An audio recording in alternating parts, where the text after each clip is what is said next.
마을에서는 매년 처녀를 숲의 신에게 바치는 풍습이 있다.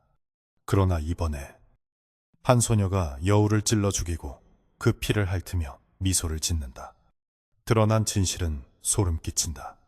구미호의 영혼이 소녀에게 옮겨 인간의 몸으로 다시 태어난 것이다. 옛날 아주 먼 옛날에 사람들의 발길이 닿지 않는 깊고 깊은 산골짜기에 무주골이라는 작은 마을이 하나 숨어 있었습니다. 사방이 높은 산으로 둘러싸여 해가 뜨는 시간보다 해가 지는 시간이 더 긴 이곳은 겨울이 되면 사람 키보다 더 높게 눈이 쌓여 바깥 세상과 완전히 단절되고 나는 외딴 곳이었습니다.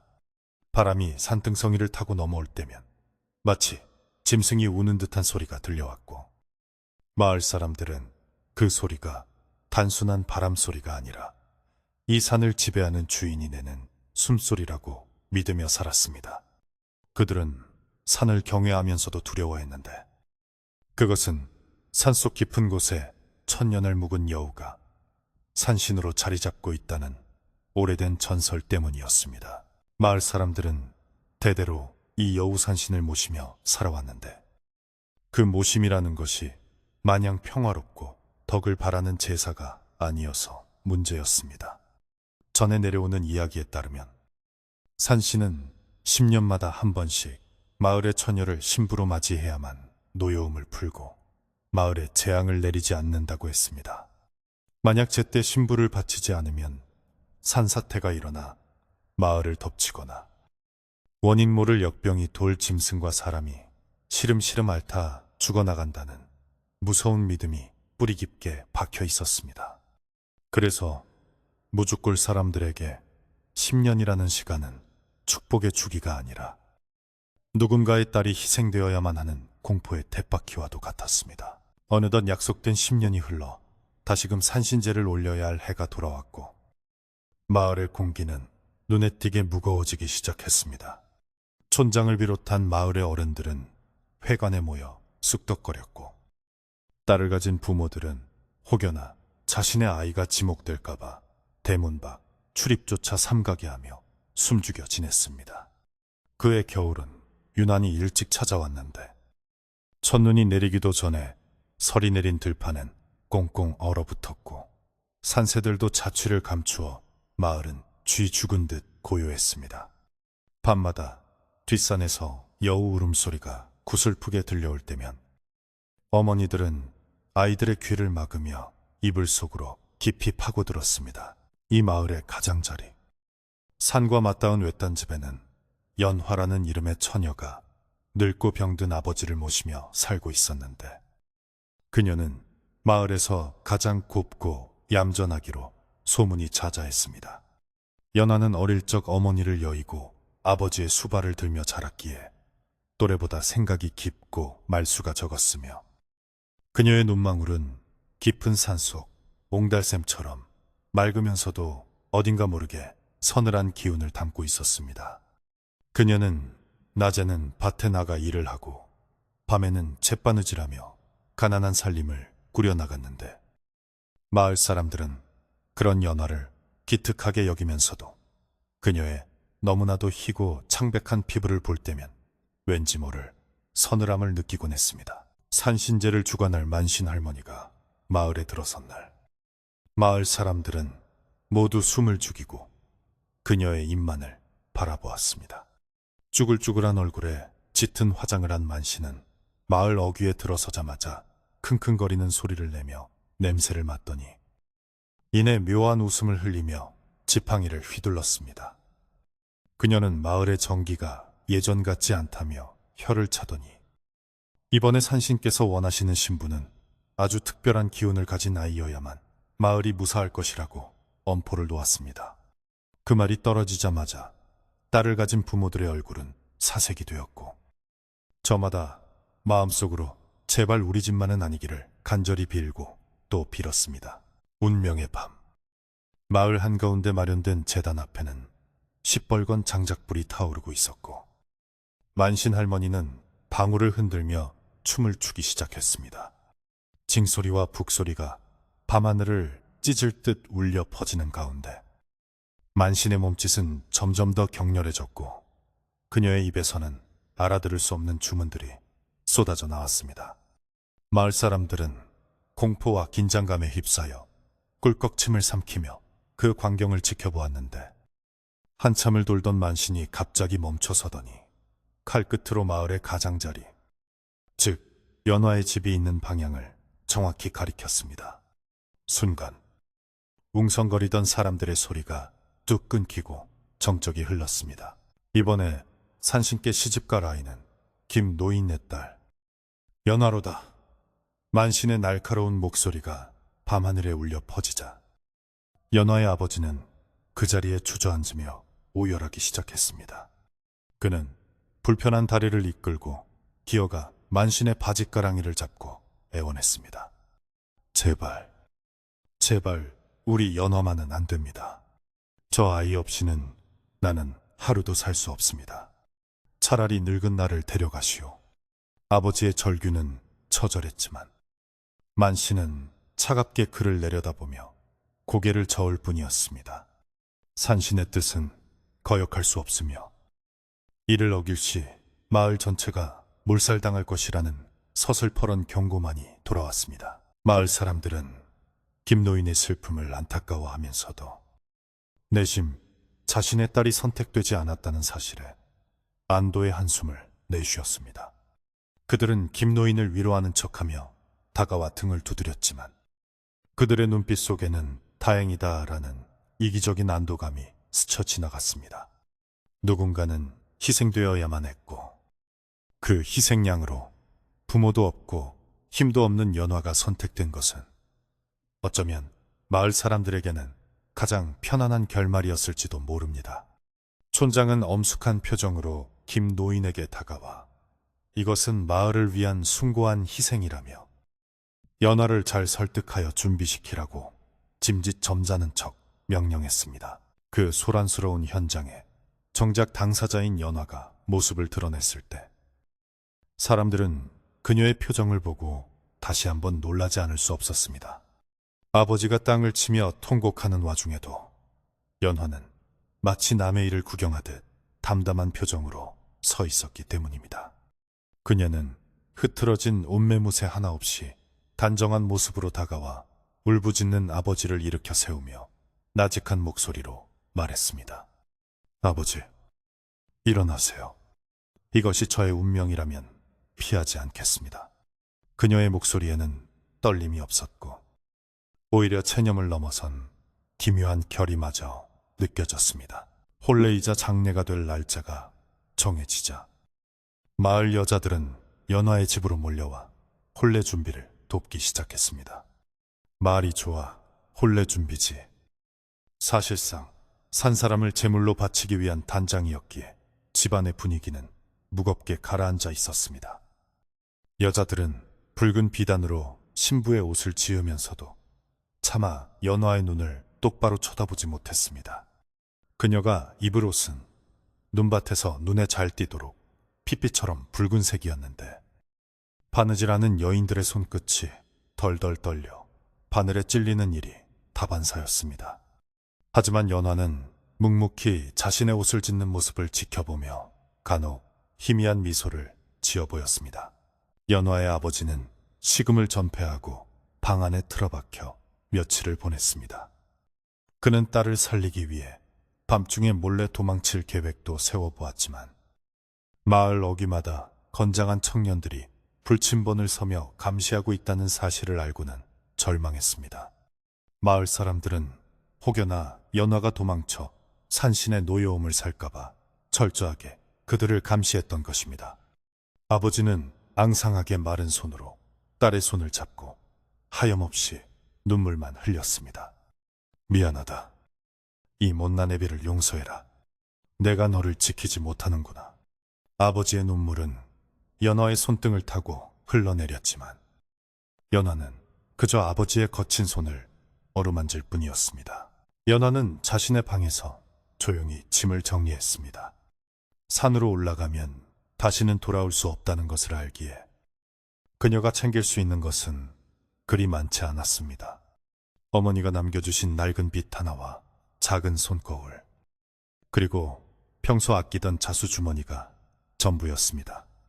그녀는 거울 앞에 앉아 자신의 얼굴을 찬찬히 뜯어보았습니다. 거울 속에 비친 여인의 얼굴은 창백하다 못해 투명해 보였고, 까만 눈동자는 깊이를 알 수 없는 우물처럼 고요했습니다. 그녀는 거울 속에 자신에게 말을 걸듯 입술을 달싹였습니다. 이제 곧 만나겠구나. 혼례 전날 밤, 마을에는 진눈깨비가 날리기 시작하더니 이내 한방눈으로 변해온 세상을 하얗게 덮어버렸습니다. 바람소리는 더욱 거세져 창호지 문을 덜컹거리게 만들었고, 먼 산에선 늑대인지 여우인지 알 수 없는 짐승들의 울음소리가 끈질기게 들려왔습니다. 마을 사람들은 내일 있을 산신제가 무사히 끝나기만을 바라며 일찍 불을 끄고 잠자리에 들었지만, 연화의 집 호롱불만은 밤새 꺼지지 않고 위태롭게 흔들렸습니다. 연화는 잠들지 않고 창밖에 눈 내리는 풍경을 하염없이 바라보며 깊은 생각에 잠겨 있었습니다. 연화의 머릿속에는 어릴 적 할머니에게 들었던 옛날 이야기들이 스쳐 지나갔습니다. 사람의 간을 빼먹는 구미호 이야기, 둔갑하여 사람을 홀리는 여우 이야기 등등. 하지만 그녀가 느끼는 감정은 공포보다는 알 수 없는 호기심에 더 가까웠습니다. 그녀는 자신이 곧 마주하게 될 존재가 단순한 짐승이 아님을 직감하고 있었습니다.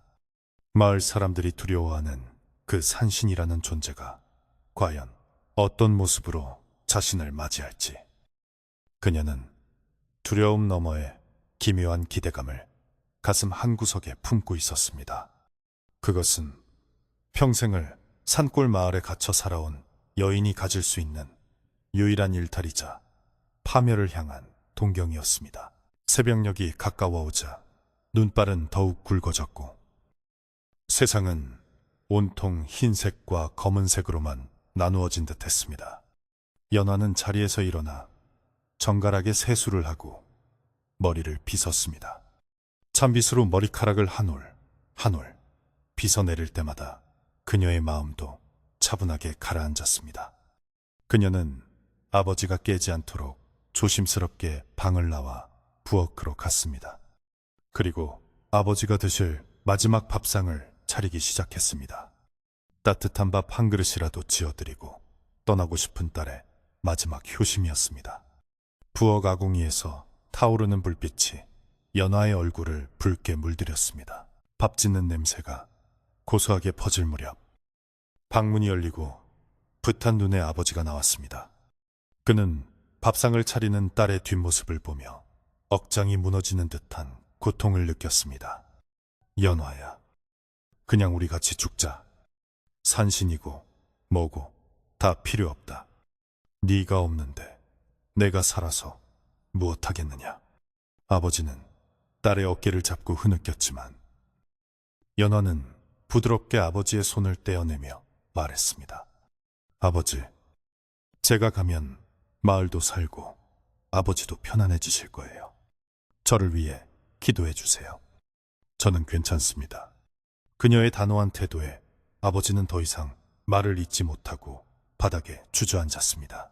날이 밝아오자 마을 어귀에서 징소리가 울리며 가마꾼들이 도착했습니다. 그들이 가져온 가마는 일반적인 혼례 가마와는 달리 사방이 꽉 막혀 있었고 붉은색 천으로 칭칭 감겨 있어 마치 거대한 핏덩어리처럼 보였습니다. 마을 사람들도 하나둘씩 연화의 집 마당으로 모여들었습니다. 그들은 죄책감 때문인지 아무도 말을 하지 않았고 그저 고개를 숙인 채 눈밤만 응시할 뿐이었습니다. 연화는 붉은 혼례복을 입고 쪽진 머리에 촉두리를 쓴 채 마루로 나왔습니다. 눈부시게 하얀 눈과 붉은 옷의 대비가 너무나도 강렬하여 사람들은 눈을 찡그렸습니다. 연화는 아버지에게 큰절을 올렸습니다. 아버지, 그동안 키워주셔서 감사합니다. 부디 만수무강하세요. 그녀의 마지막 인사에 아버지는 대답 대신 짐승 같은 울음을 토해냈습니다. 마을 안악 몇몇이 눈물을 훔치며 고개를 돌렸습니다. 연화는 일어서서 가마꾼들을 향해 걸어갔습니다. 그녀의 하얀 버선발이 눈 위를 밟을 때마다 뽀드득거리는 소리가 났습니다. 그녀는 한 번도 뒤를 돌아보지 않고 가마 안으로 들어갔습니다. 가마문이 닫히는 순간 그녀는 세상과의 작별을 구했습니다. 가마꾼들이 가마를 들어 올리자 만신 할머니가 앞장서서 길을 열었습니다. 산신님께 새 색시가 가신다. 길을 비켜라. 만신의 외침과 함께 행렬은 마을을 빠져나가 산길로 접어들었습니다. 마을 사람들은 마을 어귀까지 따라 나왔지만 산 입구에 다다르자 더 이상 따라오지 못하고 멈춰 섰습니다. 그곳부터는 신의 영역이자 금기된 땅이었기 때문입니다.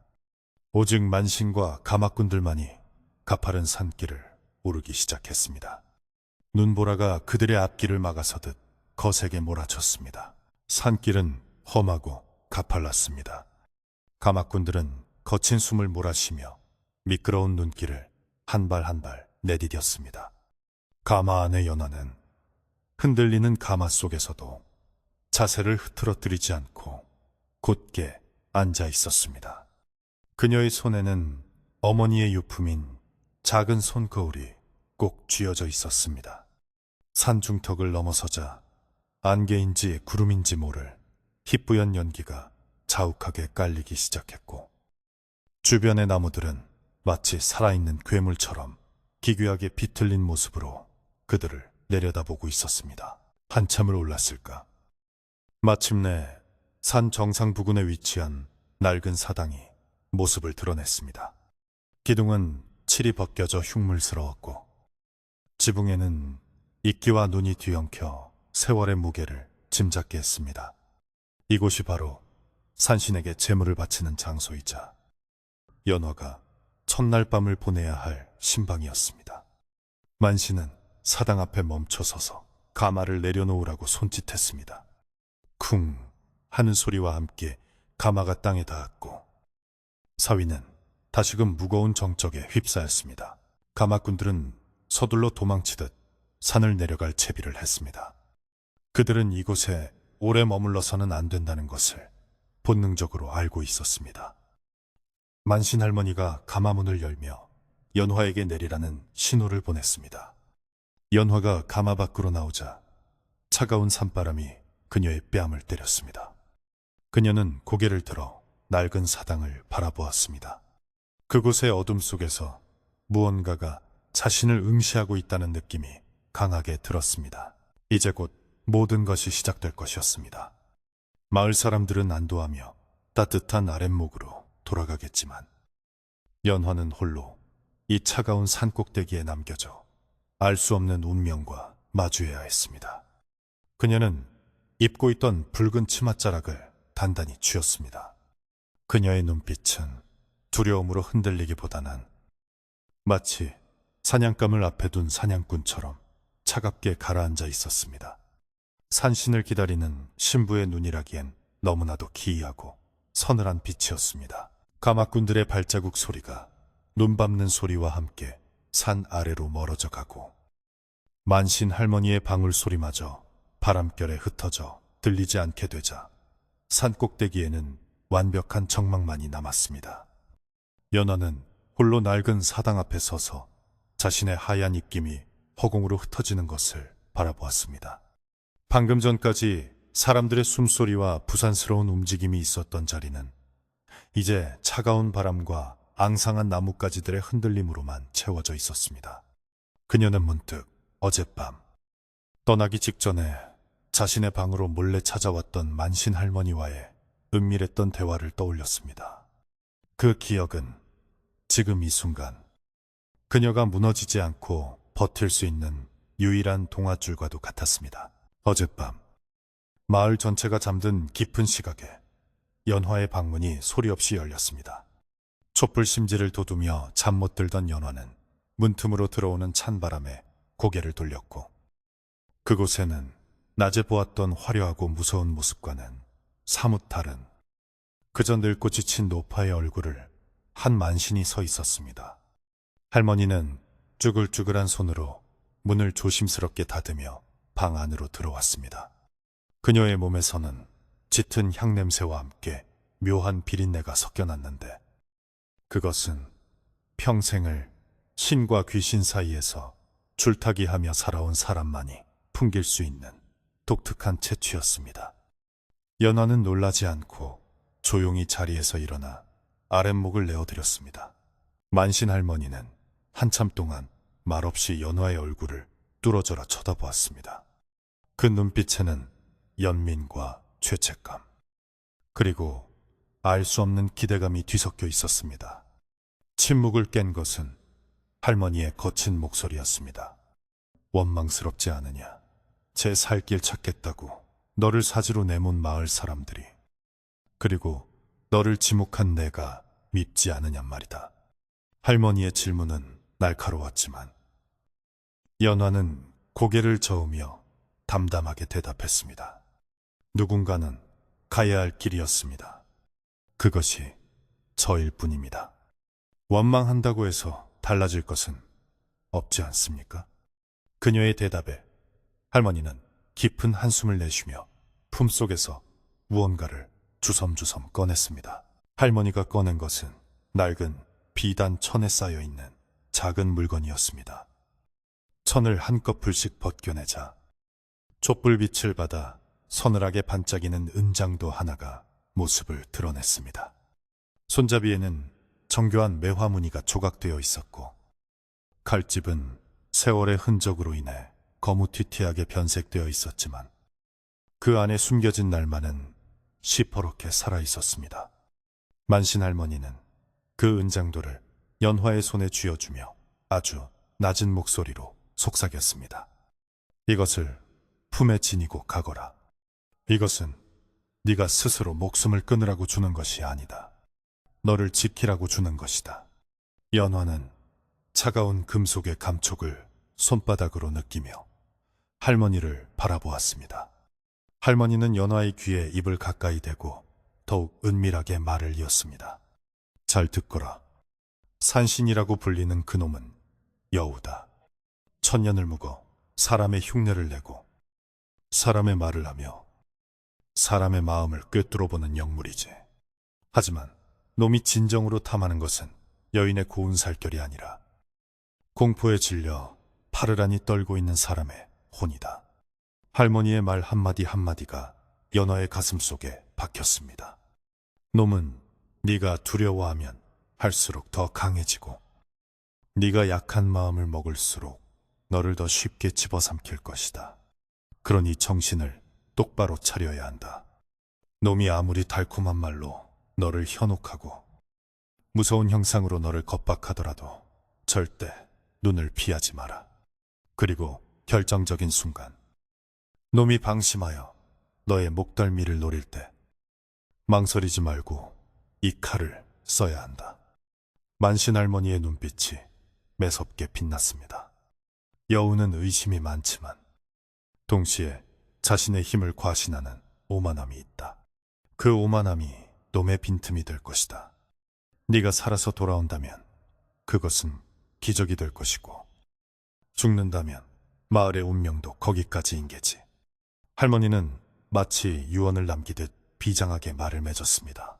연화는 품속에 숨겨둔 은장도의 묵직한 무게를 다시금 확인하며 현재의 사당, 앞으로 의식을 되돌렸습니다. 눈앞에 놓인 사당은 낮은데도 불구하고 어둠이 짙게 깔려 있었습니다.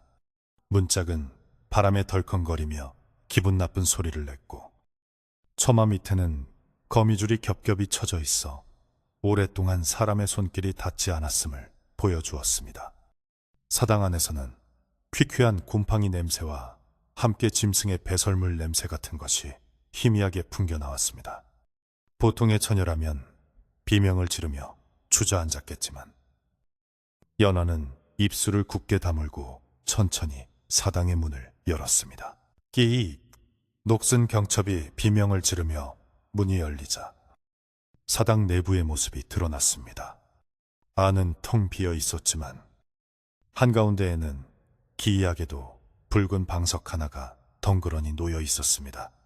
바닥에는 먼지가 두껍게 쌓여 있었는데 자세히 보니 그 먼지 위로 무언가 끌려간 듯한 자국들이 희미하게 남아 있었습니다. 연화는 그 자국이 무엇을 의미하는지 깊게 생각하지 않으려 했으며 안으로 발을 들여놓았습니다. 그녀의 하얀 버선발이 더러운 바닥을 밟자 회색 먼지가 피어올랐습니다. 그녀는 뒤돌아 열려있는 문을 바라보았지만 닫지 않고 그대로 두었습니다. 닫힌 공간에 갇히는 것보다는 열린 공간이 차라리 낫다는 판단이었습니다. 사당의 한쪽 구석에는 낡은 병풍이 하나 세워져 있었는데 그 병풍에 그려진 그림들은 세월에 따라 형체를 알아보기 힘들었습니다. 하지만 얼핏 보이는 그림 속에는 기괴하게 뒤틀린 소나무와 그 아래 웅크리고 있는 짐승들의 모습이 그려져 있어 보는 이로 하여금 섬뜩함을 느끼게 했습니다. 연화는 병풍 앞, 먼지가 조금 덜 쌓인 곳에 자리를 잡고 앉았습니다. 차가운 냉기가 치맛자락을 뚫고 올라와 뼛속까지 스며들었습니다. 그녀는 옷깃을 여미며 무릎을 끌어안았습니다. 이제부터는 기다림과의 싸움이었습니다.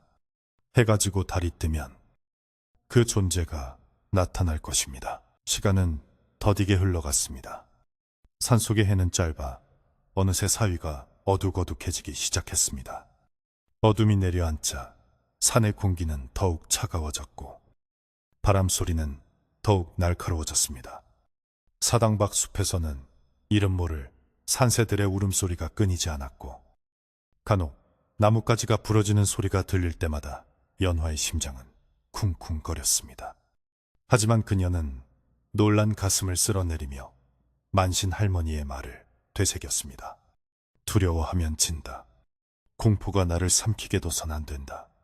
그녀는 주문을 외우듯 마음속으로 되뇌며 은장도의 손잡이를 만지작거렸습니다. 완전한 밤이 찾아오자 사당 안은 한 치 앞도 분간할 수 없을 정도로 캄캄해졌습니다. 연화는 준비해온 초에 불을 붙였습니다. 작은 불꽃이 피어오르자 사당 안의 그림자들이 춤을 추듯 일렁거렸습니다. 그 불빛에 비친 사당 내부는 낮에 보았을 때보다 더욱 기괴하고 낯선 모습이었습니다. 천장에는 시커먼 그을음 자국이 가득했고 기둥 곳곳에는 짐승의 발톱 자국처럼 보이는 깊은 상처들이 패여 있었습니다. 연화는 그 자국들을 보며 이곳을 거쳐간 수많은 처녀들의 마지막 순간을 상상하지 않을 수 없었습니다. 그녀들은 얼마나 무서웠을까, 얼마나 고통스러웠을까. 그때 사당 구석의 흙바닥에서 반짝이는 무언가가 연화의 눈에 들어왔습니다. 그녀는 호기심에 이끌려 촛불을 들고 그쪽으로 다가갔습니다. 먼지를 털어내고 집어든 그것은 색이 바랜 놀이개였습니다. 끈은 끊어져 있었고 장식된 옥에는 거뭇한 얼룩이 묻어 있었습니다. 그것은 10년 전 혹은 그보다 더 오래전에 이곳에 바쳐진 누군가의 유품이 분명했습니다. 주인을 잃고 흙 속에 파묻혀 있던 놀이개를 손에 쥔 순간 연화는 형언할 수 없는 슬픔과 분노가 치밀어 오르는 것을 느꼈습니다. 이 산신이라는 존재는 마을 사람들의 숭배를 받을 대상이 아니라 그저 탐욕스러운 포식자에 불과하다는 확신이 들었습니다. 연화는 놀이개를 품에 안고 다시 자리로 돌아와 앉았습니다. 이제 그녀의 눈빛은 한층 더 깊고 단단해져 있었습니다. 그녀는 자신이 단순히 재물이 되러 온 것이 아니라 이 끝없는 비극의 고리를 끊어내러 온 것일지도 모른다는 생각을 했습니다. 아버지를 살리기 위해 선택한 길이었지만 이제는 자신을 위해 그리고 억울하게 죽어간 이름 모를 여인들을 위해 싸워야겠다고 다짐했습니다. 그녀의 손은 은장도를 더욱 꽉 움켜쥐었고 손바닥에서는 식은땀이 배어나왔습니다. 바람이 갑자기 뚝 그쳤습니다. 숲을 흔들던 소음들이 거짓말처럼 사라지고 귀가 먹먹할 정도의 고요가 찾아왔습니다. 그것은 폭풍 전야의 고요함이자 맹수가 사냥감을 포착했을 때 숨을 죽이는 순간과도 같았습니다. 촛불의 불꽃이 미동도 없이 곧게 솟아올랐습니다. 연하는 본능적으로 그가 오고 있음을 감지했습니다. 등 뒤에 털이 곤두서고 목덜미가 서늘해지는 감각이 온몸을 휘감았습니다. 그녀는 호흡을 가다듬으며 사당의 문 쪽을 응시했습니다. 안개가 문턱을 넘어 사당 안으로 스르르 밀려 들어왔습니다. 희뿌연 안개는 마치 살아있는 뱀처럼 바닥을 기어 연화의 발치까지 다가왔습니다. 그 안개 속에서 비릿한 피 냄새와 짙은 사약 냄새가 섞인 묘한 향기가 풍겨왔습니다. 연화는 숨을 참으며 눈을 크게 떴습니다. 어둠 속에서 푸르스름한 안광 두 개가 허공에 떠올랐습니다. 그것은 사람의 눈높이보다 훨씬 높은 곳에 위치해 있었습니다. 짐승이라고 하기엔 너무 크고 사람이라고 하기엔 너무나도 이질적인 존재감이 사당 입구를 가득 채웠습니다. 호, 이번 신부는 담력이 꽤 좋구나. 어둠 속에서 굵고 거친 목소리가 들려왔습니다. 그것은 짐승이 억지로 사람의 말을 흉내내는 듯한, 쇠를 긁는 듯한 소리였습니다. 목소리와 함께 거대한 그림자가 안개 속에서 서서히 모습을 드러냈습니다. 하얀 털이 온몸을 뒤덮고 있었지만 두 발로 서 있는 형상은 마치 거인과도 같았습니다. 여우였습니다. 전설 속에서만 듣던 천년을 묵어 산신이 되었다는 그 흰 여우가 드디어 연화의 눈앞에 나타난 것이었습니다. 여우는 사당 문틀을 잡고 몸을 굽혀 안으로 들어왔습니다. 놈이 움직일 때마다 우두둑거리는 뼛소리가 났고 바닥이 울렸습니다. 가까이서 본 여우의 얼굴은 기괴함 그 자체였습니다. 길게 찢어진 입가에는 침이 흐르고 있었고 눈은 탐욕과 조롱으로 번들거리고 있었습니다. 하지만 놈은 사람의 옷, 낡고 해진 도포를 걸치고 있어 더욱 기이해 보였습니다. 놈은 촛불 앞에 앉아있는 연화를 흥미롭다는 듯이 내려다보며 혀를 날름거렸습니다. 울지도 않고 도망치지도 않고 내 눈을 똑바로 쳐다보는 계집은 네가 처음이구나. 연화는 떨리는 입술을 앙다물고 여우를 노려보았습니다.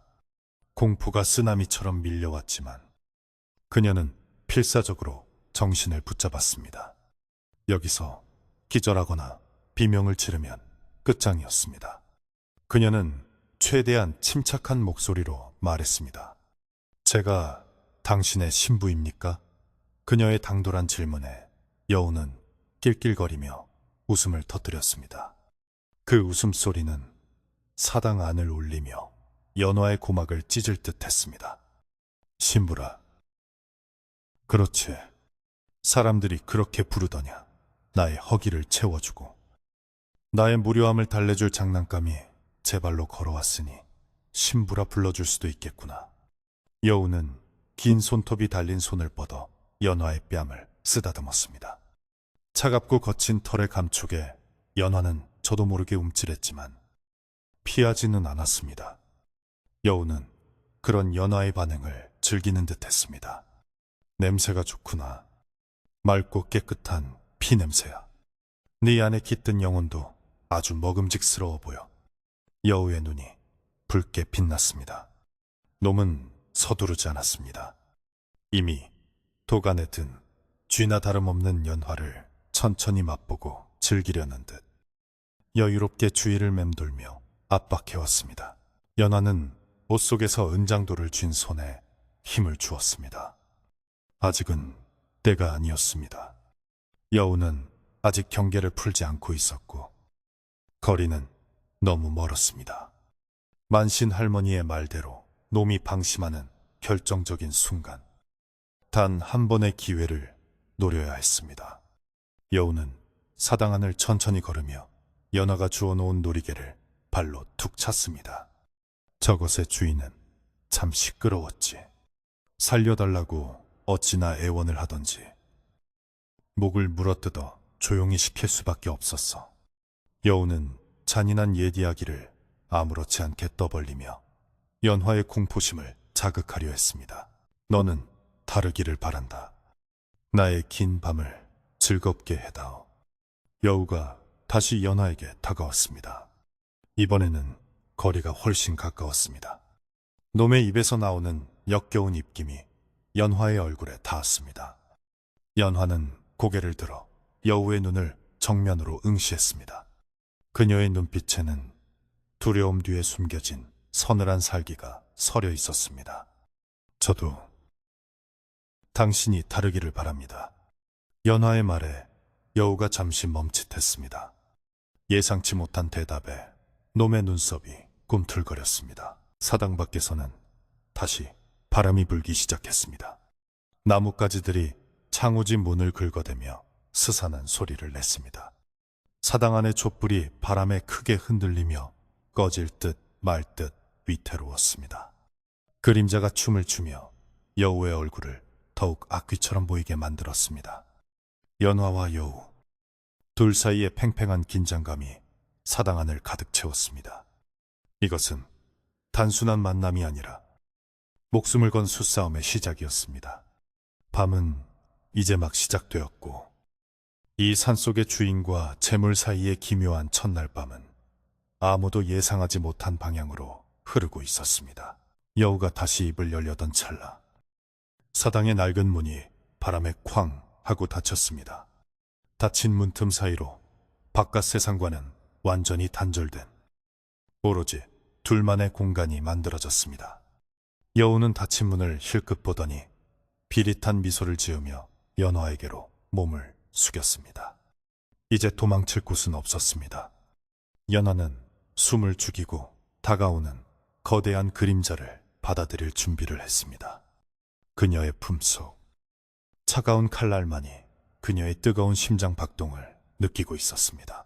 사당의 문이 닫히자 바깥 세상의 소음은 거짓말처럼 차단되었고 오로지 방 안의 무거운 공기만이 두 존재 사이를 맴돌았습니다. 연화는 자신의 바로 앞 낡은 멍석 위에 거만하게 앉아있는 흰 여우를 곁눈질로 살폈습니다. 여우는 사람처럼 책상다리를 하고 앉아 있었지만 그 거대한 덩치는 사당 안을 가득 채울 듯 위압적이었습니다. 촛불 그림자가 벽에 비칠 때마다 여우의 그림자는 춤추듯 일렁이며 커졌다. 작아지기를 반복했는데 그 모습이 마치 지옥에서 올라온 악귀가 춤을 추는 것 같아 연화는 마른 침을 삼켜야 했습니다. 밖에서는 다시 바람이 불기 시작했는지 문풍지가 파르르 떨리며 묘한 소리를 냈습니다. 여우는 긴 손톱이 달린 앞발을 들어 어딘가에서 꺼낸 술병을 기울였습니다. 낡은 흙잔에 투명한 액체가 채워지는 소리가 정막을 깼습니다. 자, 우리의 혼례를 축하하는 술이다. 한 잔 바꿔라. 여우의 목소리는 짐승의 그르렁거리는 소리와 사람의 목소리가 기이하게 섞여 있어 들을 때마다 소름이 돋았습니다. 그는 잔을 연화 앞으로 밀어주며 입꼬리를 비릿하게 올렸습니다. 그것은 신랑이 신부에게 권하는 합판주라기보다는 사냥꾼이 사냥감에게 베푸는 마지막 자비, 혹은 죽음을 앞둔 이에게 주는 독배처럼 보였습니다. 연화는 떨리는 손을 감추기 위해 소매를 길게 늘어뜨린 채 그 잔을 바라보았습니다. 연화는 조심스럽게 잔을 들어 올렸지만 입에는 대지 않았습니다. 잔 속의 액체에서는 술 냄새가 아니라 비릿한 피 냄새와 썩은 물 냄새가 희미하게 풍겨왔기 때문입니다. 이 여우는 사람의 흉내를 내고 있지만 그 본질은 썩은 고기를 탐하는 요물임을 다시금 깨닫는 순간이었습니다. 그녀는 잔을 다시 내려놓으며 차분한 목소리로 말했습니다.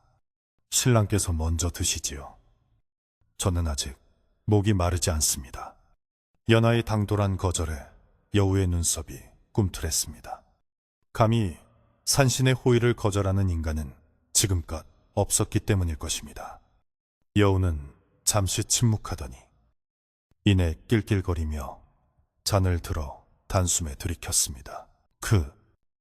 역시 인간들이 담근 술보다는 산짐승의 피가 더 달콤하구나. 여우는 입가에 묻은 붉은 액체를 혀로 핥으며 만족스러운 표정을 지었습니다. 그의 눈빛은 점점 더 탐욕스럽게 변해갔고 연하를 바라보는 시선은 마치 맛있는 음식을 앞에 두고 입맛을 다시는 식도락가의 그것과 같았습니다. 연하는 그 시선을 피하지 않고 똑바로 마주 보았습니다. 만신 할머니의 말씀대로 눈을 피하는 순간 자신이 먹잇감으로 전락한다는 것을 본능적으로 알고 있었기 때문입니다. 여우는 그런 연화의 태도가 재미있다는 듯 몸을 앞으로 기울이며 물었습니다. 너는 내가 무섭지 않으냐? 다른 계집들은 내 얼굴만 봐도 기절하거나 오줌을 지리던데 말이다. 연화는 옷 속의 은장도를 잡은 손에 땀이 차는 것을 느꼈습니다. 심장은 터질 듯 뛰고 있었지만 그녀는 겉으로 드러내지 않으려 애썼습니다. 제가 모셔야 할 서방님인데 무서워해서야 되겠습니까? 마을 어른들께서 산신님을 잘 모시라 당부하셨습니다. 연화는 최대한 정중하고 침착하게 대꾸했습니다. 그녀의 대답은 여우의 예상 밖이었는지 여우의 눈동자가 세로로 가늘게 찢어지며 이체를 띄었습니다. 허허, 모신다라. 그래, 아주 기특한 마음가짐이구나. 네가 나를 어떻게 모실지 기대가 되는구나. 여우는 의미심장한 말을 던지며 자리에서 일어났습니다. 거대한 몸집의 여우가 일어나자 사당 천장이 닿을 듯 했습니다. 그는 천천히 연화의 주위를 빙빙 돌기 시작했습니다. 묵직한 발소리가 쿵, 쿵 울릴 때마다 연화의 가슴도 쿵, 쿵 내려앉았습니다. 여우의 긴 꼬리가 바닥을 쓸며 지나갈 때마다 먼지가 피어올랐고 그 꼬리 끝이 연화의 등 뒤를 스칠 때는 마치 뱀이 몸을 휘감는 듯한 섬뜩한 감촉이 느껴졌습니다. 여우는 연화의 뒤에 멈춰서서 킁킁거리며 냄새를 맡았습니다. 목덜미에 닿는 여우의 뜨거운 숨결에 연화는 저도 모르게 어깨를 움츠렸지만 결코 비명을 지르지는 않았습니다.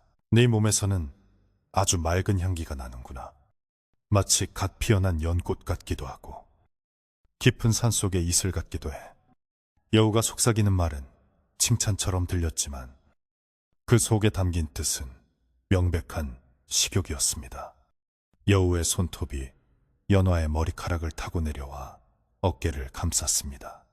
날카로운 손톱이 얇은 저고리를 뚫고 살을 파고들 것만 같아 연화는 숨을 참았습니다. 하지만 가장 맛있는 냄새는 네 공포심이야.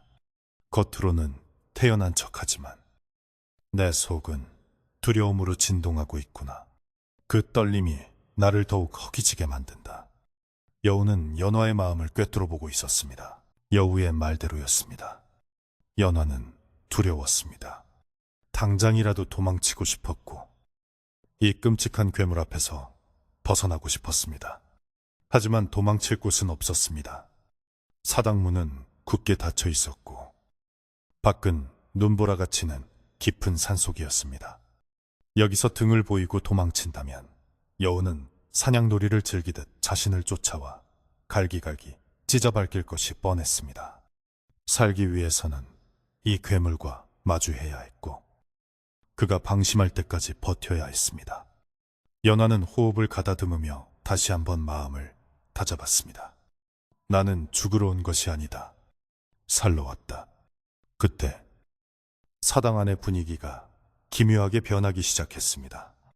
퀴퀴하던 곰팡이 냄새가 사라지고 어디선가 달콤한 꽃향기가 풍겨왔습니다. 낡고 더러웠던 사당의 벽과 기둥이 서서히 화려한 비단과 금장식으로 바뀌어가는 것이 보였습니다. 찢어진 문풍지는 고운 창호지로 변했고 바닥의 멍석은 푹신한 양탄자로 변했습니다. 연화는 자신의 눈을 의심하며 주변을 둘러보았습니다. 그것은 분명 여우가 부리는 환술환수였습니다. 여우는 사람을 홀려 환상을 보게 한다는 전설이 사실이었던 것입니다. 눈앞의 풍경은 마치 왕궁의 침소처럼 화려하고 아늑하게 변해 있었습니다. 그리고 연화의 앞에 서 있던 괴물 같은 여우의 모습도 변하기 시작했습니다.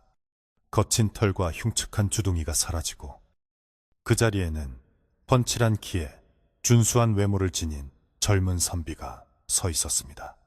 그는 백옥 같은 피부에 붉은 입술, 그리고 깊고 그윽한 눈매를 하고 있어 누가 봐도 마음을 뺏길 만큼 아름다운 모습이었습니다.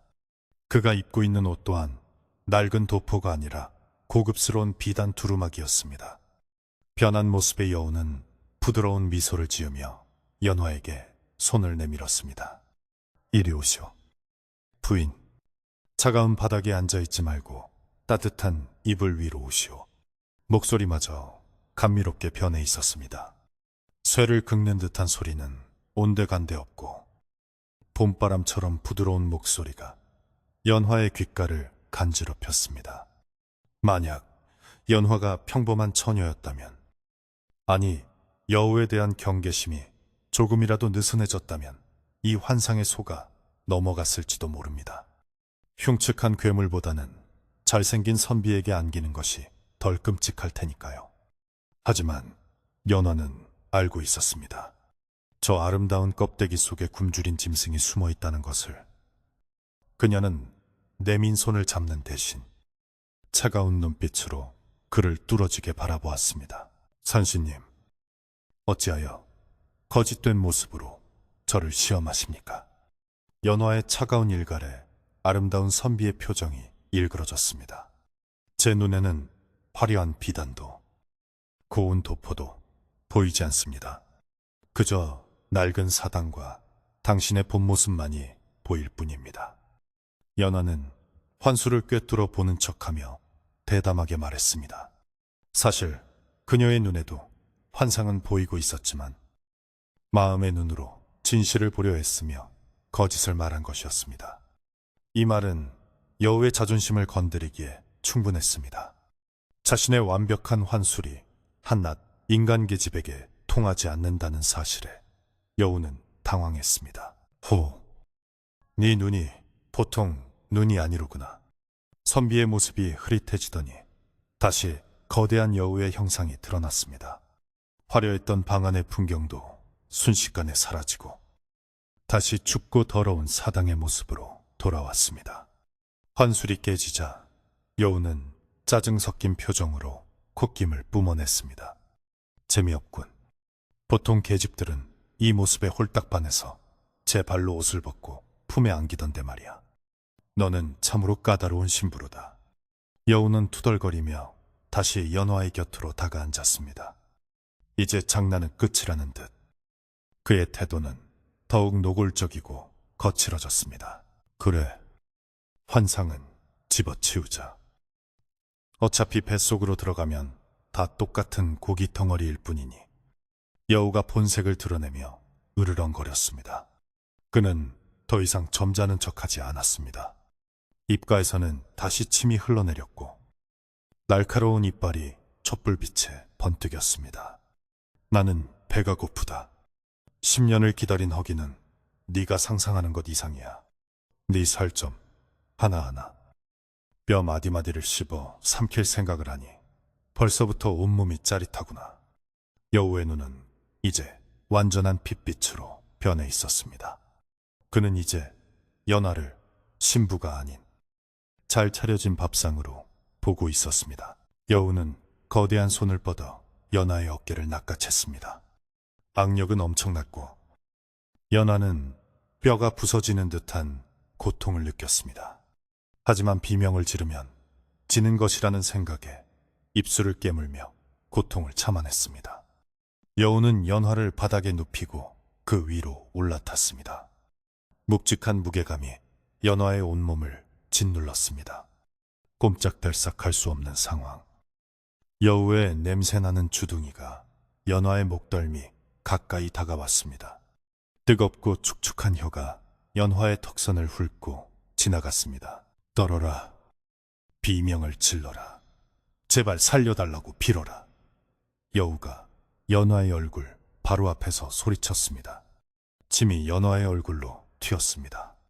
그 절망적인 눈빛이 보고 싶다. 생의 마지막 순간에 느끼는 그 처절한 공포가 내 식욕을 돋우니까. 여우는 단순히 먹는 행위보다 사냥감이 느끼는 공포를 즐기는 변태적인 성향을 가지고 있었습니다. 그가 지금 당장 연화의 목을 물어뜯지 않는 이유도 바로 그것이었습니다. 그는 연화가 무너져 내리기를, 자존심을 버리고 살려달라고 애원하기를 기다리고 있었습니다. 연화는 여우의 무게를 견디며 숨을 헐떡였습니다. 눈앞에 보이는 것은 날카로운 송곳니와 시뻘건 목구멍뿐이었습니다. 공포가 머리끝까지 차올랐지만 그녀는 만신 할머니가 준 은장도의 위치를 확인했습니다. 오른손은 여전히 옷 속, 치마 말기 안에 숨겨진 칼자루를 쥐고 있었습니다. 여우는 자신의 압도적인 힘과 공포 분위기에 취해 연화에 숨겨진 손을 눈치채지 못하고 있었습니다. 지금인가? 아니야. 아직 조금 더 가까이 와야 해. 연화는 본능적으로 타이밍을 재고 있었습니다. 왜 아무 말이 없느냐? 이미 공포에 질려 혀가 굳어버린 것이냐? 여우가 비웃으며 물었습니다. 그는 연화의 굳게 담은 입술을 억지로 벌리려 했습니다. 연화는 고개를 저으며 간신히 입을 열었습니다. 당신이 불쌍해서 그럽니다. 예상치 못한 대답에 여우의 동작이 멈췄습니다. 뭐라? 내가 불쌍하다고? 산신인 나를, 이 산의 주인을 네가 감히 동정하느냐? 여우의 목소리에 분노가 서렸습니다. 연화는 이 순간을 놓치지 않고 말을 이었습니다. 1000년을 살았다면서 고작 약한 여자 하나를 겁박하여 배를 채우는 꼴이라니. 그것이 짐승과 무엇이 다릅니까? 이 말은 도박이었습니다. 여우를 분노하게 하여 이성을 잃게 만들려는 의도였습니다. 여우는 자존심이 강한 영물이었기에 자신을 짐승 취급하는 것을 가장 참지 못할 것이라 판단했습니다. 연화의 예상은 적중했습니다. 여우는 격분하여 털을 곤두세우며 포효했습니다. 내년이 죽고 싶어 환장을 했구나. 그래, 내가 짐승이다. 짐승이 먹이를 먹는 게 뭐 그리 잘못됐느냐. 네 그 건방진 혀부터 씹어주마. 여우는 이성을 잃고 연화의 얼굴을 향해 입을 크게 벌리고 달려들었습니다. 바로 그때였습니다. 여우가 흥분하여 목을 길게 빼고 달려드는 순간 놈의 목 아래쪽 하얀 털 사이로 펄떡이는 혈관이 보였습니다. 그곳은 다른 곳보다 털이 적고 부드러워 보였습니다. 만신 할머니가 말했던 급소가 분명했습니다. 여우는 자신의 힘을 과신한 나머지 방어를 전혀 하지 않고 있었습니다. 연화는 그 짧은 찰나를 놓치지 않았습니다. 그녀의 눈동자가 차갑게 빛났습니다. 두려움은 사라지고 오직 생존을 위한 살이만이 남았습니다. 여우의 송곳니가 연화의 코앞까지 다가왔을 때 연화는 숨을 멈췄습니다. 시간은 아주 느리게 흐르는 듯 했습니다. 여우의 눈동자에 비친 자신의 모습이 보였습니다. 붉은 홀레복을 입은 겁에 질린 처녀가 아닌 사냥감을 노리는 사냥꾼의 눈을 한 자신이 있었습니다. 여우도 그제야 무언가 잘못되었음을 감지한 듯 눈이 커졌지만 이미 놈의 몸은 관성 때문에 멈출 수 없었습니다. 연화는 쥐고 있던 오른손을 번개같이 빼냈습니다. 은장도의 날카로운 날이 촛불빛을 받아 섬광처럼 번뜩였습니다. 사당 안에는 팽팽한 긴장감이 정점에 달했습니다. 밖에서 불어오는 바람 소리마저 멈춘 듯 고요했습니다. 이것은 단순한 재물이 산신에게 바쳐지는 의식이 아니었습니다. 이것은 천년 묵은 요물과 한 인간 여인의 목숨을 건 대결이었습니다. 여우의 탐욕스러운 입이 다치기 직전 연화의 손은 망설임 없이 허공을 갈랐습니다. 붉은 옷소매가 춤을 추듯 휘날리며 은빛 궤적을 그려냈습니다. 그 움직임은 너무나도 빠르고 정확해서 마치 오랫동안 이 순간만을 연습해온 사람처럼 보였습니다. 여우의 거친 숨소리와 연화의 가쁜 숨소리가 뒤섞인 좁은 공간. 승자와 패자가 갈리는 순간은 눈 깜짝할 사이에 다가왔습니다. 여우의 거대한 그림자가 연화를 완전히 덮치려는 찰나, 차가운 금속성이 살을 파고드는 둔탁한 소리가 사당 안에 울려 퍼질 준비를 하고 있었습니다. 아직 피는 흐르지 않았지만 운명의 주사위는 이미 던져졌습니다. 밤은 깊을 대로 깊었고 이 기나긴 밤의 끝에서 살아남아 아침 해를 맞이할 존재는 과연 누구일지. 사당 안의 촛불만이 조용히 지켜보고 있었습니다. 연화는 모든 힘을 손끝에 집중했습니다. 아버지를, 마을을, 그리고 자신을 위해 이 한 번의 일격에 모든 것을 걸었습니다. 그녀의 손에 들린 은장도는 단순한 칼이 아니라 억압받아온 모든 이들의 원한과 분노가 서린 심판의 도구였습니다. 여우의 목을 향해 날아가는 칼날은 거침이 없었고 그 끝에는 돌이킬 수 없는 결말이 기다리고 있었습니다. 사당 안의 공기가 찢어질 듯한 긴장감 속에서 이야기의 가장 뜨거운 순간이 다가오고 있었습니다. 은장도의 날카로운 끝이 여우의 목덜미, 그 부드럽고 흰 털이 난 급소를 파고드는 순간은 찰나였지만 그 감각은 연화의 손끝에 영혼처럼 길게 남았습니다. 푹 하는 둔탁하면서도 소름 끼치는 소리가 사당의 정적을 찢어발겼습니다. 여우는 비명을 지르려 했지만 성대가 끊어진 목구멍에서는 그르렁거리는 쇳소리와 함께 시뻘건 피거품만이 터져나왔습니다. 놈의 눈은 믿을 수 없다는 듯 크게 확장되었고 거대한 몸뚱이가 경련을 일으키며 뒤로 넘어갔습니다. 연화는 그 반동으로 튕겨나갔지만 바닥에 넘어지면서도 손에 쥔 칼자루를 놓지 않았습니다. 그녀의 하얀 얼굴 위로 뜨겁고 비릿한 여우의 피가 흩뿌려졌습니다. 거대한 여우가 쓰러지자 낡은 사당의 바닥이 쿵 하고 울렸고 천장의 먼지가 눈처럼 쏟아져 내렸습니다. 여우는 고통에 몸부림치며 네 발로 허공을 핥히어댔습니다. 그 서슬퍼런 발톱이 사당의 기둥을 긁어댈 때마다 나무가 찢겨나가는 끔찍한 소리가 들렸습니다. 연화는 숨을 몰아쉬며 뒤로 물러나 벽에 등을 기대고 그 광경을 지켜보았습니다. 공포와 희열이 뒤섞인 기묘한 감정이 그녀의 전신을 휘감았습니다. 방금 전까지 자신을 잡아먹으려 했던 절대적인 포식자가 이제는 죽음 앞에서 나뒹구는 나약한 짐승에 불과하다는 사실이 그녀를 전율케 했습니다. 여우의 발버둥은 시간이 지날수록 점점 잦아들었습니다.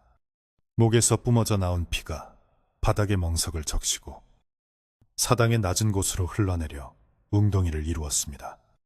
놈의 거친 숨소리는 점차 싸근거리는 바람 빠지는 소리로 변해갔고 살기로 번뜩이던 붉은 눈동자는 서서히 초점을 잃고 흐릿해졌습니다. 하지만 죽어가는 그 순간까지도 여우의 시선은 연화에게 고정되어 있었습니다. 그 눈빛은 원망이라기보다는 자신을 죽인 이 작은 인간에 대한 기이한 호기심과 알 수 없는 만족감이 뒤섞인 복잡한 것이었습니다. 마침내 여우의 움직임이 완전히 멈췄습니다.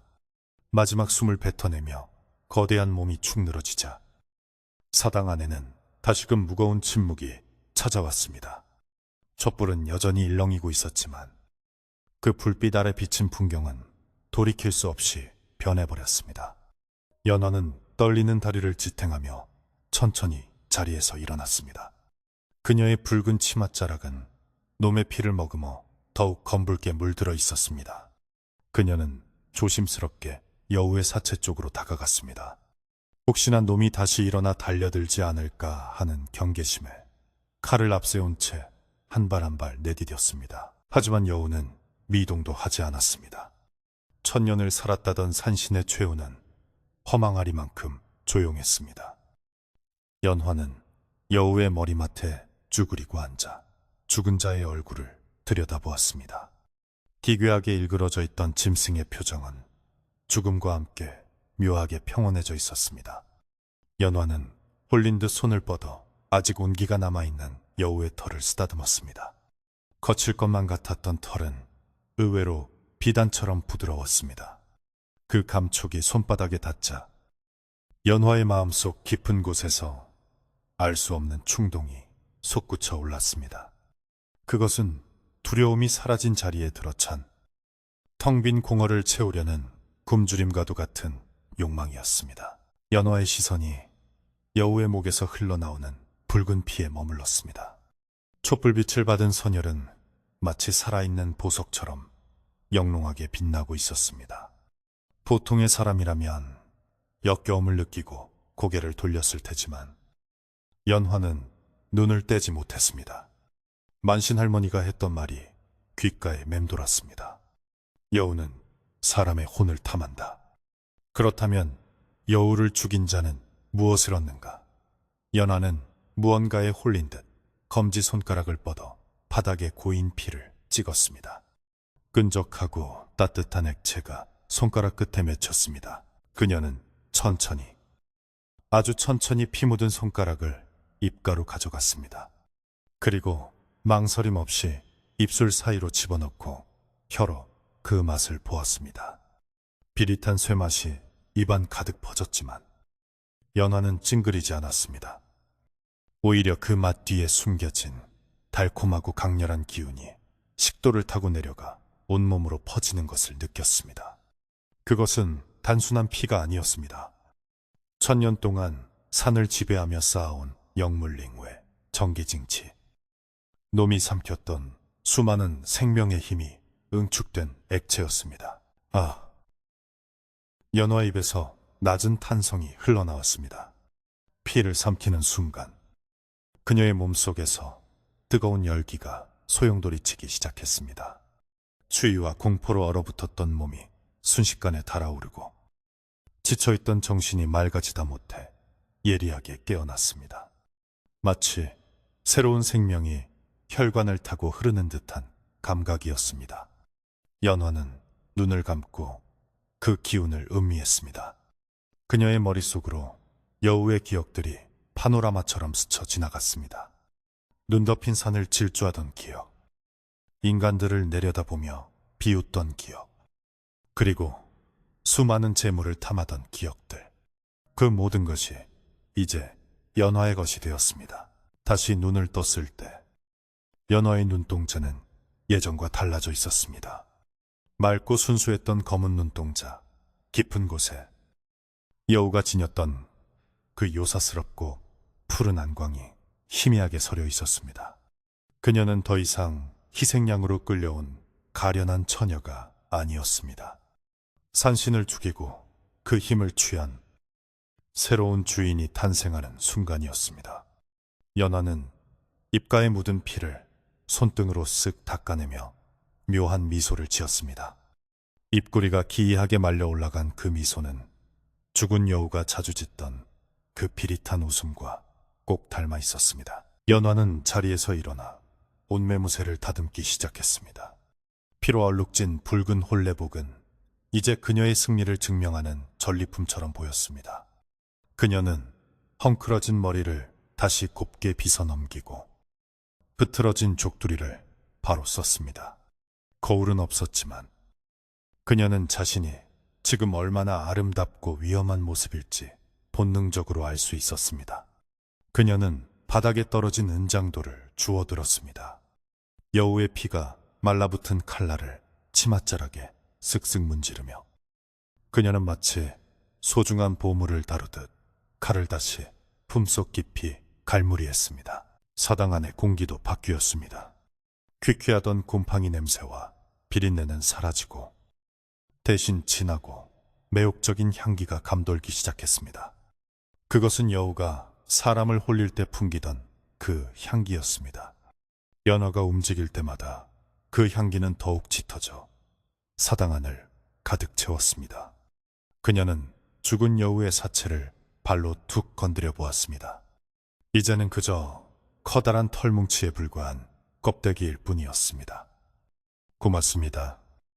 서방님, 당신의 모든 것을 잘 받았습니다.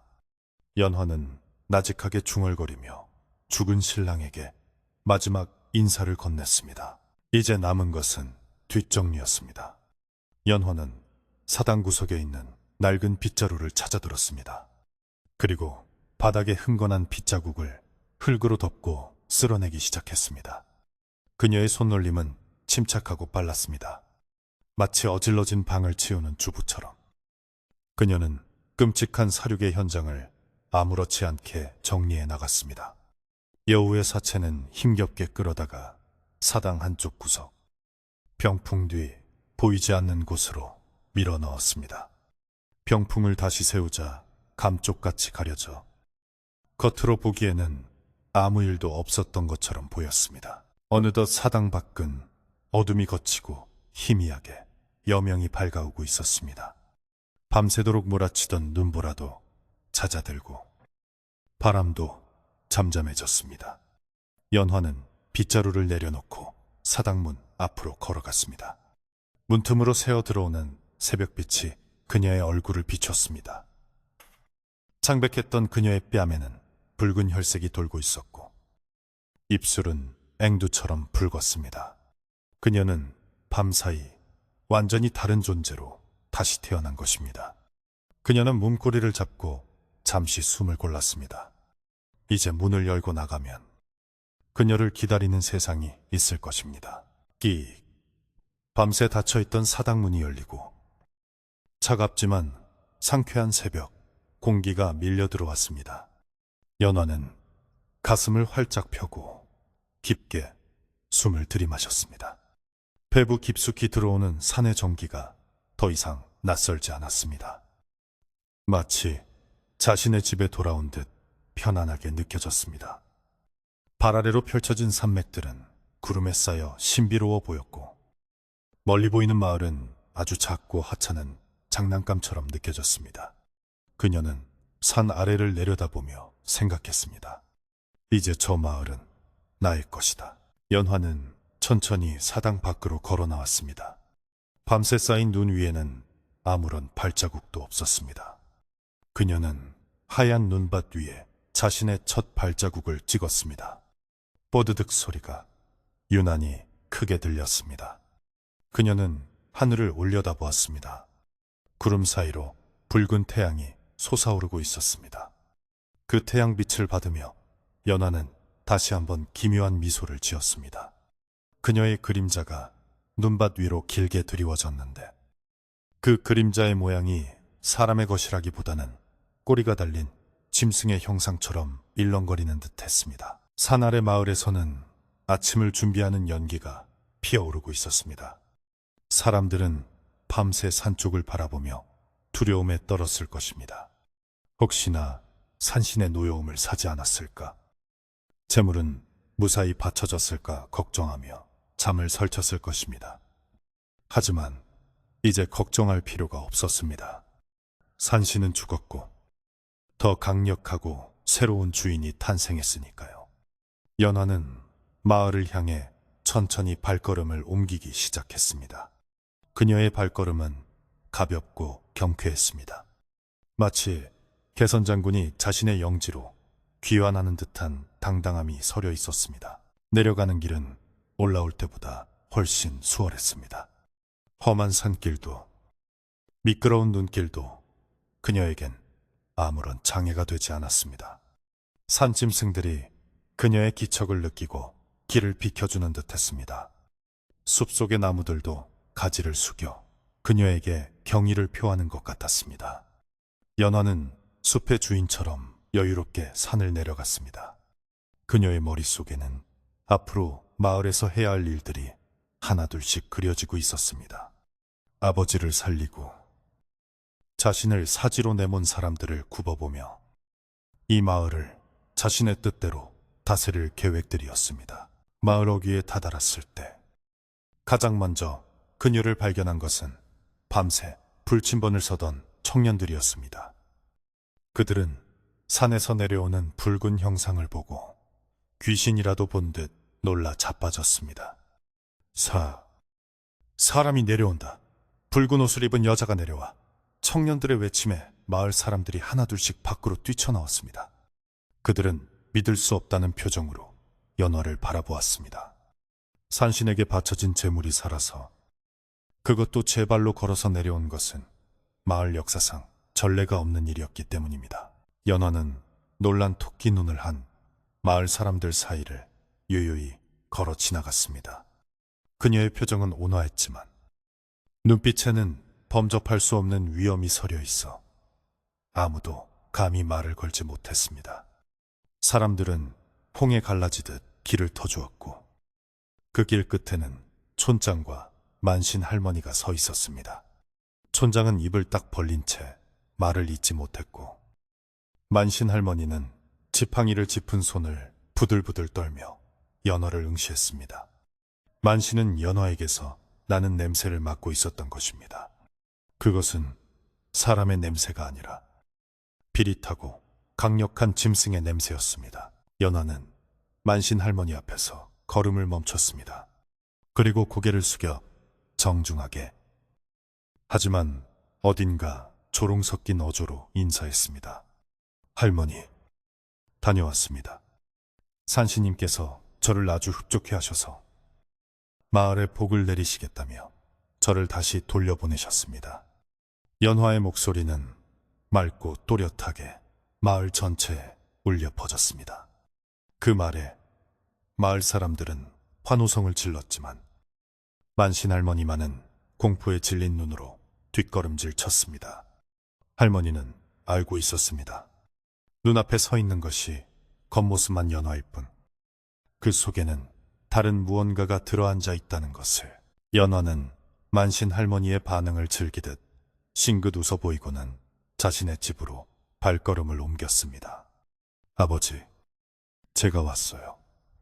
그녀의 목소리는 다정했지만 그 속에는 거부할 수 없는 힘이 실려 있었습니다. 마을은 축제 분위기에 휩싸였지만 그 기쁨의 이면에는 알 수 없는 서늘함이 스며들기 시작했습니다. 무주골의 아침은 밝았지만 진정한 어둠은 이제부터 시작이었습니다. 연화가 지나간 자리에는 눈 위로 붉은 옷자락이 스친 자국이 선명하게 남았고 그 자국은 마치 핏길처럼 마을 안쪽으로 길게 이어져 있었습니다. 집마당에 들어선 연화는 방문을 활짝 열었습니다. 방 안 구석에 웅크리고 있던 아버지가 고개를 들어 딸을 바라보았습니다. 연화야, 네가 정말 살아 돌아온 것이냐, 귀신이 아니고? 아버지는 기어서 딸에게 다가왔습니다. 연화는 아버지를 안아 일으키며 부드럽게 속삭였습니다. 네, 아버지, 저예요. 이제 아무 걱정 마세요. 제가 이 집을, 이 마을을 지킬 테니까요. 연화의 눈이 창밖을 향했습니다. 그녀의 시선은 산 꼭대기, 자신이 밤을 보낸 그 사당을 향하고 있었습니다. 그녀의 눈동자 속에서 푸른 불꽃이 일렁였습니다. 연화가 살아 돌아온 그날 이후 무주골에는 기이할 정도의 평온과 풍요가 찾아왔습니다. 예년 같으면 겨우내 몰아쳤을 매서운 눈보라가 거짓말처럼 잦아들었고 산에서 불어오는 바람은 더 이상 날카롭지 않고 부드럽게 마을을 감쌌습니다. 사람들은 이것이 산신에게 바쳐진 정성이 통했기 때문이라 믿었지만 사실 그것은 산의 새로운 주인이 마을 한가운데에 내려와 앉았기 때문이었습니다. 연화가 걸을 때마다 얼어붙었던 땅이 녹고 그녀의 손길이 닿는 곳마다 메마른 가지에서 싹이 트는 기적 같은 일들이 벌어졌습니다. 마을 사람들은 연화를 산신 아기씨라 부르며 그녀를 신처럼 떠받들기 시작했습니다. 가장 놀라운 변화는 연화의 아버지에게서 일어났습니다. 다 죽어가던 노인은 연화가 돌아온 지 며칠 만에 자리를 털고 일어났습니다. 굽었던 허리가 펴지고 백발이었던 머리에 검은 기운이 돌기 시작했으며 쪼그라들었던 피부에는 혈색이 돌았습니다. 사람들은 연화가 산에서 가져온 영약이라도 먹인 것이라 수군댔지만 사실 그것은 연화가 아버지의 잠든 머리맡에 앉아 자신의 기운을 조금씩 불어넣어 주었기 때문이었습니다. 연화는 밤마다 아버지를 위해 손수 밥상을 차렸는데 그 밥을 먹을 때마다 아버지는 젊은 시절의 활력을 되찾아갔습니다. 아버지는 딸의 눈을 볼 때마다 예전과는 다른 낯선 위압감을 느꼈지만 딸이 곁에 있다는 사실만으로도 행복하여 그 위화감을 애써 무시했습니다. 마을의 대소사 역시 연화의 한마디로 결정되었습니다. 촌장은 무슨 일이 생기면 제일 먼저 연화의 집을 찾아와 조언을 구했습니다. 아기씨, 이번에 마을 우물을 새로 파야 하는데 어디가 좋겠습니까? 촌장이 굽실거리며 물으면 연화는 툇마루에 앉아 나직하게 방향을 일러 주었습니다. 동쪽 느티나무 아래를 파보세요. 그곳에 맑은 물줄기가 흐르고 있습니다. 그녀의 말대로 땅을 파면 어김없이 시원한 물이 콸콸 쏟아져 나왔습니다. 그녀는 땅속의 물길을 훤히 꿰뚫어 보고 있었고 날씨를 읽고 사람의 속마음까지 들여다보았습니다. 그녀의 말은 곧 법이 되었고 마을 사람들은 그녀를 두려워하면서도 절대적으로 의지했습니다. 만신 할머니는 연화가 돌아온 뒤로 두문불출하며 자신의 신당에만 틀어박혀 지냈습니다. 그녀는 자신이 평생 모시던 산신이 사라지고 그 자리를 차지한 존재가 누구인지 정확히 알고 있는 유일한 사람이었습니다. 어느 날 늦은 밤, 연화가 조용히 만신의 신당을 찾았습니다. 촛불도 켜지 않은 어두운 방 안에서 만신은 떨고 있었습니다. 연화는 만신 앞에 앉아 부드럽게 말했습니다. 할머니, 이제 그만 쉬셔도 됩니다. 제가 있으니 더 이상 산신제를 올릴 필요도 구슬할 필요도 없습니다. 연화의 목소리는 다정했지만 만신에게는 거역할 수 없는 명령으로 들렸습니다. 만신은 바닥에 엎드려 연화에게 절을 올렸습니다. 새 주인을 뵙습니다. 부디 이 미천한 늙은이를 용서하시고 마을을 굽어 살펴 주소서. 만신의 목소리는 물기에 젖어 있었습니다. 연화는 미소 지으며 만신의 어깨를 토닥여 주었습니다. 걱정 마세요. 제 아버지가 사는 곳이고 제가 자란 곳입니다. 피를 보는 일은 더 이상 없을 것입니다. 그날 이후 만신은 마을 사람들에게 이제 모든 애군이 물러갔으니 안심하고 살라는 말을 남기고 조용히 눈을 감았습니다. 사람들은 만신이 편안하게 호상당, 헐당했다고 입을 모았고 연화는 상주가 되어 정성껏 장례를 치러주었습니다. 계절이 바뀌어 봄이 오자 무죽골은 전례 없는 풍년을 맞이했습니다. 씨를 뿌리는 족족싹이 hen고 병충해 하나 없이 곡식들이 무럭무럭 자랐습니다. 산짐승들도 마을의 밭을 해치지 않았습니다. 멧돼지가 내려와도 연화의 집 쪽을 향해 꾸벅절을 하고 돌아간다는 소문이 돌 정도였습니다. 마을 창고에는 곡식이 넘쳐났고 사람들의 얼굴에는 기름기가 흘렀습니다. 10년마다 찾아오던 공포의 산신제는 이제 예리하기가 되었고 대신 매년 연화의 생일을 기리며 마을 잔치가 열리게 되었습니다. 사람들은 더 이상 산을 무서워하지 않았지만 연화의 집 앞을 지날 때만은 옷깃을 여미며 경건한 마음을 가졌습니다. 어느 맑은 가을날 저녁, 마을 회관 마당에서는 성대한 잔치가 벌어졌습니다.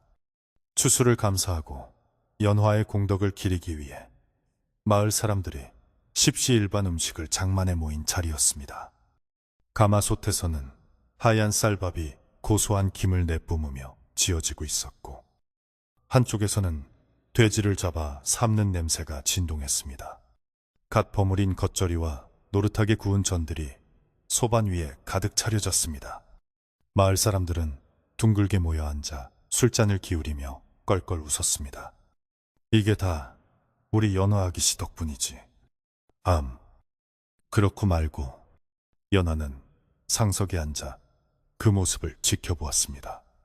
그녀는 옥색 저고리에 다홍 치마를 입고 있었는데 그 모습이 너무나 고와서 마치 달에서 내려온 선녀 같았습니다.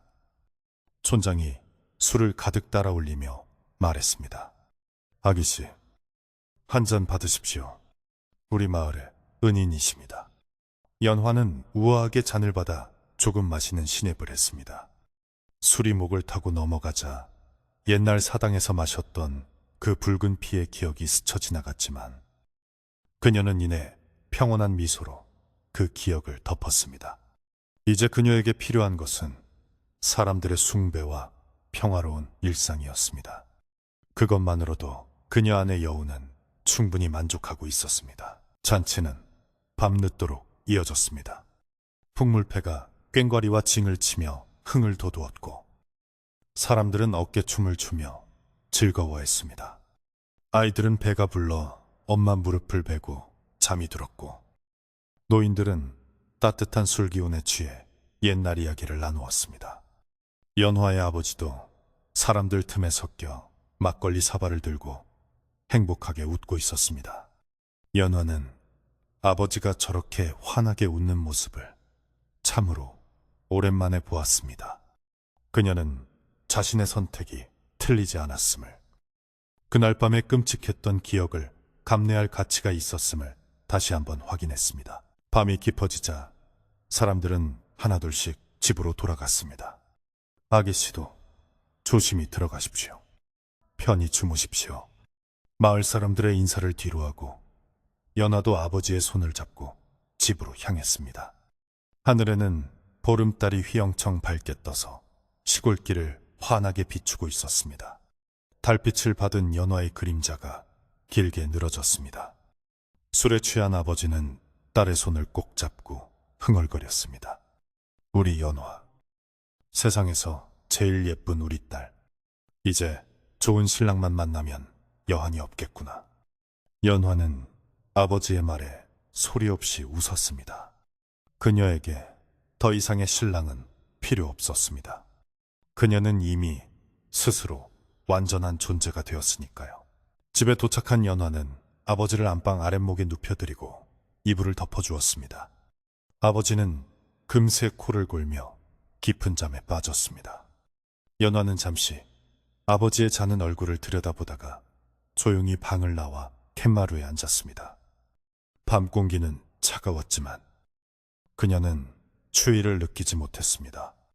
오히려 서늘한 바람이 피부에 닿는 감촉이 상쾌하게 느껴졌습니다. 마당의 장독대 위로 하얗게 서리가 내려앉아 달빛에 반짝이고 있었습니다. 사방은 쥐죽은 듯 고요했고 멀리서 들려오는 풀벌레 소리만이 밤의 정적을 채우고 있었습니다. 연화는 고개를 들어 달을 쳐다보았습니다. 둥근 달 속에 옛날 사람들이 말하던 토끼 대신 웅크리고 있는 여우의 모습이 보이는 듯 했습니다. 그녀는 자신의 손을 들어 달빛에 비추어 보았습니다. 희고 고운 손이었지만 달빛 아래서는 마치 털이 덮인 짐승의 앞발처럼 보이기도 했습니다. 그녀는 손을 쥐었다 폈다 하며 자신의 안에서 꿈틀거리는 힘을 느꼈습니다. 천년의 세월을 산 짐승의 영혼과 인간의 영혼이 하나로 섞여 만들어낸 이 기묘한 조화. 그녀는 이제 인간도 아니고 여우도 아닌 그 경계에 선 존재로서 이 마을을 영원히 지켜볼 것입니다. 서방님, 보고 계신가요? 연화가 달을 향해 나직하게 속삭였습니다. 당신이 원하던 대로 저는 당신의 모든 것을 가졌습니다. 그리고 당신이 그토록 가지고 싶어 했던 사람들의 마음까지도요. 그녀의 목소리는 바람을 타고 산으로 흘러갔습니다. 산에서는 더 이상 짐승의 울음소리가 들리지 않았습니다. 산도 이제 새로운 주인을 알아보고 숨을 죽이고 있는 것이겠지요. 연화는 품속에서 은장도를 꺼내보았습니다. 달빛을 받은 은장도는 여전히 차갑고 날카롭게 빛나고 있었지만 더 이상 피냄새는 나지 않았습니다. 그녀는 은장도를 다시 품에 넣고 자리에서 일어났습니다. 내일도 마을은 평온할 것이고 사람들은 부지런히 하루를 시작할 것입니다. 아버지는 따뜻한 밥을 먹고 마실을 나갈 것이고 아이들은 골목을 뛰어다닐 것입니다. 그 평범하고 지루한 일상이 연화에게는 가장 큰 유희이자 행복이었습니다. 그녀는 방으로 들어가기 전 마지막으로 마을을 한번 휘둘러 보았습니다. 어둠 속에 잠긴 마을은 마치 거대한 짐승의 품속에 안긴 듯 평화로워 보였습니다. 연화는 방문을 닫고 들어갔습니다. 문풍지 너머로 호롱불이 꺼지는 것이 보였습니다. 깊은 산골 마을 무죽골의 밤은 그렇게 깊어갔습니다. 전설은 끝이 났지만 이야기는 입에서 입으로 전해져 영원히 남을 것입니다. 여우에게 시집가서 산신이 된 처녀의 이야기, 그리고 그녀가 지키는 풍요로운 마을의 이야기로 말입니다. 자, 이제 이야기 끝났으니 눈을 감아보세요. 창밖의 바람 소리가 자장가처럼 들리지 않나요? 당신의 꿈속에는 무서운 여우 대신 고운 한복을 입고 미소 짓는 연화가 찾아와 따뜻한 차 한 잔을 건넬지도 모릅니다. 걱정 근심은 모두 내려놓고 깊고 편안한 잠에 드시기를. 안녕히 주무세요.